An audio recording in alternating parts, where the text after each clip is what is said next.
Olá, sou a professora Irene. E eu sou o professor Fábio Ferraz. Prepare-se para ampliar seus conhecimentos. Vamos Vamos lá? lá? Olá! Hoje falaremos sobre o sistema nervoso. O sistema nervoso é responsável pela coordenação de todas as atividades do nosso corpo, desde os movimentos mais simples até as mais complexas funções cognitivas ou intelectuais. O termo cognitivo está relacionado ao processo mental de percepção, memória, juízo ou raciocínio. Portanto, cognição está relacionado ao processo de desenvolvimento intelectual do indivíduo. O sistema nervoso pode ser subdividido em dois grandes grupos de sistemas. O primeiro grupo sendo o sistema nervoso central, de sigla S-N-C. E o segundo grupo o sistema nervoso periférico, de sigla S-N-P. O sistema nervoso central, ou S-N-C, é composto pelo encéfalo e medula espinhal. Resumidamente, o sistema nervoso central, SNC, é responsável por receber e processar informações. O encéfalo é formado pelo cérebro, tálamo, hipotálamo, epitálamo, cerebelo e tronco encefálico.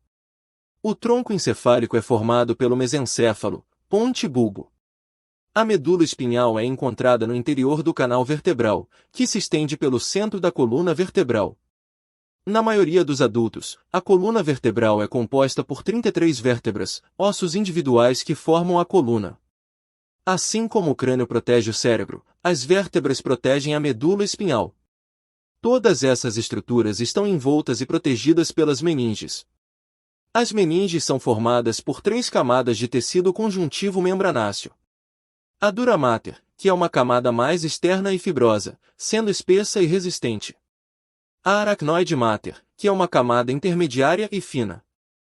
E a pia mater, que é a camada mais interna, mais delicada e mais vascularizada das camadas. O diagnóstico médico da morte encefálica representa a morte biológica do indivíduo. O sistema nervoso periférico, ou S-N-P, inclui os nervos e gânglios. Os nervos e suas funções. Os nervos são estruturas do sistema nervoso periférico compostas por feixes de fibras nervosas, conjunto de neurônios, que transmitem sinais elétricos e químicos entre o sistema nervoso central e o resto do corpo. As principais funções dos nervos incluem a transmissão de informações sensitivas dos órgãos sensoriais para o sistema nervoso central e a transmissão de comandos motores do sistema nervoso central para os músculos e glândulas. Os nervos podem ser classificados em 2 tipos principais.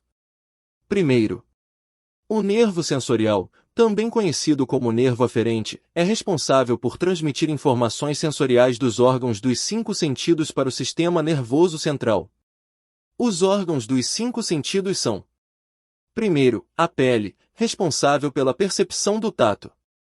Segundo, os olhos, responsáveis pela visão. Terceiro, os ouvidos, responsáveis pela percepção do som. Quarto, a língua, responsável pela percepção do gosto ou paladar. E em quinto, o nariz, responsável pela percepção do cheiro, odor ou olfato. Para termos um exemplo do funcionamento geral dos nervos e o sistema nervoso central, vamos imaginar uma situação. Quando tocamos em algo relativamente quente, são os nervos sensoriais que transmitem essa informação de calor para o cérebro. Essa informação de calor é convertida, pelos nervos, em impulso elétrico. E é o cérebro que faz a conversão do impulso elétrico em interpretação e entende o que ocorreu ou está ocorrendo. Segundo, o nervo motor, também conhecido como nervo eferente, é responsável por transmitir comandos motores do sistema nervoso central para os músculos e glândulas. Por exemplo, quando o cérebro envia um sinal para os músculos da mão para agarrar um objeto, são os nervos motores que transmitem esse comando. Assim, a principal diferença entre os nervos sensoriais e motores está na direção do fluxo das informações. Os nervos sensoriais conduzem informações do corpo para o sistema nervoso central, enquanto os nervos motores conduzem informações do sistema nervoso central para o corpo. O cérebro, principal órgão do sistema nervoso central, é responsável pelo controle de todas as funções do corpo, desde os movimentos musculares voluntários e involuntários, até as funções cognitivas como a memória, aprendizado e emoções. Já a medula espinhal, também do sistema nervoso central, é responsável pela transmissão de mensagens entre o cérebro e o resto do corpo. O sistema nervoso periférico é responsável por transmitir informações do ambiente do corpo para o sistema nervoso central e vice-versa, permitindo a comunicação entre o cérebro e o resto do corpo. O funcionamento geral do sistema nervoso ocorre através dos neurônios, que são células especializadas em transmitir sinais elétricos. Você já ouviu falar dos neurônios, a principal célula nervosa? Os neurônios são células do sistema nervoso responsáveis pela condução do impulso nervoso. Eles têm a capacidade de receber, processar e enviar sinais elétricos e químicos para outros neurônios, músculos e glândulas. Basicamente, os neurônios são responsáveis pela transmissão da informação no sistema nervoso. Os neurônios se comunicam entre si através de sinapses, permitindo a transmissão de forma rápida e eficiente de informações. As células nervosas, como os neurônios, têm uma capacidade limitada de regeneração e renovação. Os neurônios são compostos de 3 partes principais: dendritos, um corpo celular e um axônio. Os sinais são recebidos através dos dendritos, viajam para o corpo celular e continuam para o axônio até atingir a sinapse, o ponto de comunicação entre 2 neurônios. Em geral, neurônios não se regeneram ou se renovam da mesma forma que outras células do corpo. Uma vez que um neurônio morre, o corpo normalmente não consegue substituí-lo. No entanto, há evidências de que, em certas áreas do cérebro, como o hipocampo, novos neurônios podem ser gerados em um processo chamado de neurogênese adulta. Este processo parece desempenhar um papel importante na aprendizagem, na memória e na plasticidade cerebral. É importante ressaltar que a regeneração e renovação de neurônios não é tão comum quanto em outros tipos de células do corpo, e a capacidade de regeneração neuronal é limitada. Isso tem implicações importantes em termos de lesões no sistema nervoso central e doenças neurodegenerativas, pois a capacidade de regeneração neuronal é limitada. Uma estrutura que pode ser encontrada nos neurônios é a bainha de mielina. Ela é uma estrutura formada pela célula da glia no sistema nervoso central e pela célula de Cevan no sistema nervoso periférico. Essa bainha de mielina tem a função de isolar e proteger os axônios dos neurônios, permitindo uma transmissão mais eficaz do impulso nervoso. Com a bainha de mielina, o impulso nervoso é transmitido de forma saltitante, acelerando o processo de condução do impulso nervoso. Como citado, temos as células da glia. As células da glia, também conhecidas como células gliais, são células não neurais que desempenham funções de suporte e proteção para os neurônios no sistema nervoso. Elas desempenham várias funções, além da produção da bainha de mielina, inclui a sustentação estrutural, isolamento elétrico, limpeza de resíduos e suporte metabólico para os neurônios. Um dos aspectos mais interessantes do sistema nervoso é o arco reflexo, um mecanismo que permite o corpo responder rapidamente a estímulos sem a intervenção consciente do cérebro. Por exemplo, quando tocamos a mão em algo muito quente ou perfurante, o reflexo de retirar a mão ocorre antes mesmo de percebermos a temperatura ou o que está nos furando. Essa retirada repentina da mão, o arco reflexo, é uma estratégia de defesa e preservação desenvolvida pelo sistema nervoso, promovendo a proteção ao organismo. Os lobos cerebrais. O cérebro humano é dividido em 4 lobos principais, cada um com funções específicas relacionadas aos sentidos. Primeiro, o lobo frontal, responsável pelo controle de movimentos voluntários, expressão da linguagem e influência sobre o comportamento social e a personalidade. Segundo, o lobo parietal, envolvido no processamento sensorial, incluindo a interpretação de informações do tato, pressão e temperatura, contribuindo para a percepção do sentido do tato. Também desempenha um papel na interpretação das informações relacionadas ao paladar. Terceiro, o lobo temporal, desempenha um papel na audição, memória, processamento de informações relacionadas à linguagem e interpretação das informações relacionadas ao olfato. E quarto, o lobo occipital, associado principalmente ao processamento visual, ajudando na interpretação das informações recebidas pelos olhos e, assim, desempenhando um papel crucial na percepção do sentido da visão. Uma curiosidade interessante sobre o cérebro é que, apesar de representar apenas cerca de 2% do peso total do corpo humano, ele consome cerca de 20% do oxigênio e glicose utilizados pelo organismo. Isso destaca a importância vital do cérebro e do sistema nervoso para a manutenção da vida e a realização das atividades cotidianas. Além disso, o cérebro humano é incrivelmente complexo, com bilhões de neurônios interconectados que são responsáveis por todas as funções cognitivas, sensoriais e motoras do corpo. Além disso, o sistema nervoso está sujeito a diversas doenças físicas. Uma delas é o acidente vascular cerebral, AVC, que pode resultar em danos permanentes ao cérebro. O AVC, ou acidente vascular cerebral, acontece quando o fluxo sanguíneo para o cérebro é interrompido, causando danos aos tecidos cerebrais. Quando ocorre o AVC por extravasamento de sangue, denominamos de AVC hemorrágico. Quando ocorre o AVC por entupimento dos vasos sanguíneos cerebrais, chamamos de AVC isquêmico. O AVC pode resultar em perda repentina de funções cerebrais, como fala, movimentos e sensações, e pode ter impactos graves na saúde. Uma outra doença física do sistema nervoso é a paralisia. A paralisia é a perda parcial ou completa dos movimentos e sensibilidade de uma parte do corpo devido a danos ao sistema nervoso, como lesões na medula espinhal ou no cérebro. Isso pode ser causado por doenças como a esclerose múltipla, lesões traumáticas ou AVC. E temos, ainda, a dor como um exemplo de doença física. O mecanismo da dor envolve a transmissão de sinais elétricos ao longo das vias nervosas quando o corpo é ferido ou está em perigo. O sistema nervoso envia sinais de alerta ao cérebro, indicando a presença de uma ameaça, resultando na sensação de dor. A dor pode ser aguda, como uma queimadura, ou crônica, persistente por um longo período. Além das doenças físicas, pode desenvolver as doenças comportamentais ou emocionais. São exemplos de doenças comportamentais o estresse, a depressão e a ansiedade. Elas podem ter impactos negativos na saúde mental e física das pessoas que resultam no bem-estar e na qualidade de vida dela.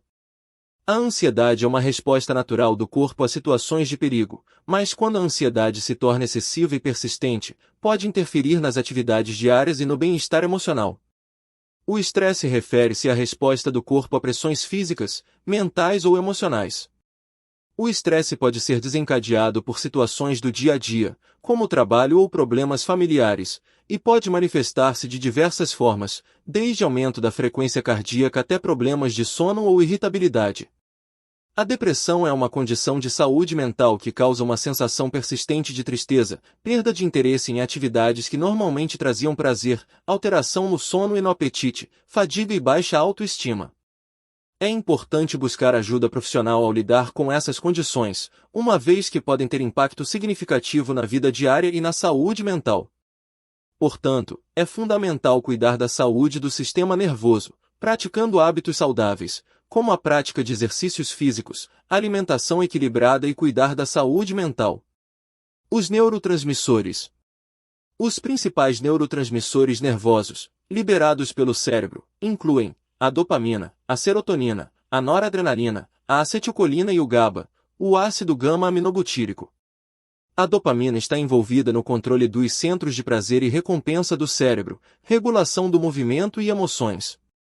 A serotonina desempenha um papel na regulação do humor, sono, apetite e função cognitiva.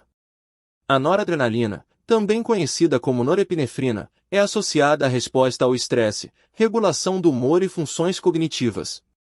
A acetilcolina é responsável pela transmissão de sinais nos nervos motores, sistema nervoso autônomo e desempenha um papel na atenção, aprendizado e memória. O GABA, ácido gama-aminobutírico, é um importante neurotransmissor inibitório, que ajuda a regular a excitação no cérebro. Os neurotransmissores não são hormônios. A diferença entre neurotransmissores e hormônios está principalmente na forma como são liberados e agem no organismo. Os neurotransmissores são liberados pelos neurônios para transmitir sinais entre os neurônios ou para células-alvo específicas, enquanto os hormônios são liberados pelas glândulas endócrinas no sistema endócrino e viajam pela corrente sanguínea para afetar células-alvo em todo o corpo. Os neurotransmissores atuam rapidamente e em curto alcance, enquanto os hormônios têm efeitos mais lentos e de longo prazo. O sistema autônomo simpático e parasimpático. O sistema autônomo simpático e parasimpático fazem parte do sistema nervoso periférico, que é a porção do sistema nervoso que está fora do cérebro e da medula espinhal. O sistema autônomo é involuntário, ou seja, funciona independentemente da nossa vontade. Os sistemas simpático e parasimpático são responsáveis por regular as funções internas do corpo e trabalham em conjunto para manter o equilíbrio e a homeostase do organismo. O sistema autônomo simpático e parasimpático desempenham funções complementares, mas têm efeitos opostos no corpo. O sistema autônomo simpático é responsável por preparar o corpo para situações de estresse e emergência. Ele ativa respostas de luta ou fuga, aumentando a frequência cardíaca, dilatando as vias respiratórias, estimulando a liberação de glicose no sangue e redirecionando o fluxo sanguíneo para os músculos e órgãos essenciais para a ação imediata. É um sistema adrenérgico, sendo seu principal neurotransmissor a noradrenalina. Por outro lado, o sistema parasimpático é responsável por promover o relaxamento e a restauração do equilíbrio do corpo após situações de estresse. Ele diminui a frequência cardíaca, estimula a digestão e a absorção de nutrientes, promove a eliminação de resíduos e ajuda a conservar energia. É um sistema colinérgico tendo como principal neurotransmissor a acetilcolina. Em resumo, o sistema simpático prepara o corpo para a ação imediata e intensa, enquanto o sistema parasimpático trabalha para restaurar o equilíbrio e promover o relaxamento após a situação de estresse. Ambos são essenciais para o funcionamento adequado do sistema nervoso e para a regulação das funções do corpo. E para finalizarmos, vamos comentar sobre as drogas e seus efeitos gerais. As drogas podem ser classificadas em 3 grandes grupos. O grupo dos estimulantes, o grupo das depressoras e o grupo das drogas alucinógenas. As drogas estimulantes são substâncias que estimulam o funcionamento do sistema nervoso central. Fazem o usuário ficar ligado, em estado de vigília, com aumento da atividade motora. São exemplos: a cocaína, o crack, a anfetamina, a nicotina. As drogas depressoras são substâncias que desestimulam o funcionamento do sistema nervoso central. Fazem com que o usuário fique lento, com diminuição da atividade motora. São exemplos: o álcool, os solventes, os inalantes, como a cola, a morfina, a heroína e os calmantes. As drogas alucinógenas são substâncias que alteram o funcionamento do sistema nervoso central. Fazem com que o usuário tenha uma percepção alterada da realidade. São exemplos: o LSD, o êxtase e a maconha. O tabaco é uma droga classificada como estimulante. Ela contém nicotina, uma substância que atua como estimulante do sistema nervoso central, causando a liberação de dopamina, o que leva à sensação de prazer.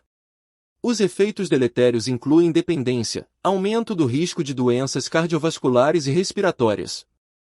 A maconha, uma droga alucinógena, atua nos receptores de canabinoides no cérebro, afetando funções como memória, coordenação motora e percepção sensorial. Seus efeitos negativos incluem risco de dependência, prejuízo cognitivo e problemas de saúde mental. A cocaína, uma droga estimulante, causa uma intensa euforia. Seus efeitos negativos incluem risco de overdose, danos no coração e vício severo. O crack, uma droga também estimulante, é uma forma de cocaína que é fumada. Seus efeitos são similares aos da cocaína, mas mais intensos e de duração mais curta. Pode causar dependência severa, problemas respiratórios e cardiovasculares. O LSD é uma droga alucinógena que altera a percepção sensorial e cognitiva. Seus efeitos negativos incluem a ocorrência de bad trips, experiências angustiantes, ansiedade extrema e potencial para desencadear problemas de saúde mental. A heroína é um opioide, uma droga depressora, que atua nos receptores de dor no cérebro, causando euforia e analgesia. Seus efeitos negativos incluem risco de overdose, dependência grave e problemas de saúde física e mental. Os medicamentos do tipo calmantes, incluindo os benzodiazepínicos, agem como depressores do sistema nervoso central, causando sedação e relaxamento. Seu uso indevido pode levar a dependência, overdose e prejuízo cognitivo. Devemos lembrar sempre: a diferença entre o remédio e o veneno é a dosagem. É importante destacar que o uso de qualquer substância pode ter impacto negativo no funcionamento do sistema nervoso, levando à dependência, alterações neurológicas, problemas de saúde mental e física, overdose e morte. Torcemos para que vocês tenham aprendido algo novo hoje. Agradecemos o seu interesse Continue buscando sempre o seu conhecimento. e continue a assistir às nossas aulas. Até mais!